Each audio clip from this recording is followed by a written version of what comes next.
তো বন্ধুরা, শুভ দুপুর তোমাদের সবাইকে। এই গরমটা যা পড়েছে তাতে ফ্রিজে খুললে পরে একটা না একটা আইসক্রিম পাওয়াই যাবে। আমাদের ফ্রিজেও পাওয়া যায়। আসলে আমার মানটা আইসক্রিম খেতে খুব পছন্দ করে, তাই ওর পাপা কাছ থেকে আসার সময় আইসক্রিম নিয়ে আসে। এই বরুণ আইসক্রিমটা আমরা প্রথমবার খাবো, মানে এটা আমরা আগে কোনোদিনও খাইনি। আইসক্রিমের অনেক কটা ফ্লেভারই ট্রাই করেছি, অনেক কটা আইটেম, কিন্তু এটা কোনোদিনও খাইনি।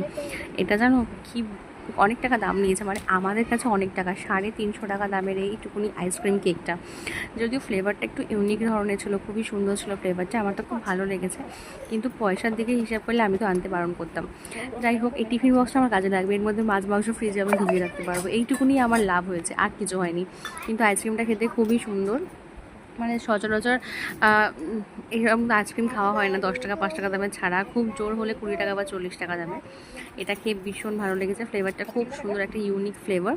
তোমরা একবার হলেও ট্রাই করতে পারবে, মানে ট্রাই করো, ভালোই খেতে।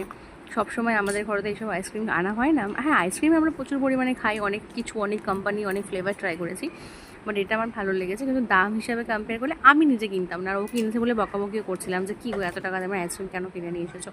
ও বললো মেয়েটার জন্য একটা কিছু না আনলে, মানে বক্সে করে এনেছে তো, ওর খুব আমার মেয়ের খুব ভালো লেগেছে, আমাদেরও খেতে ভালো লেগেছে। তো ভালোই ছিল, 350 টাকা দাম নিয়েছে, খেতে খুবই সুন্দর, বাট আমার জন্য এই ডিব্বাটাই লাভের লাভ।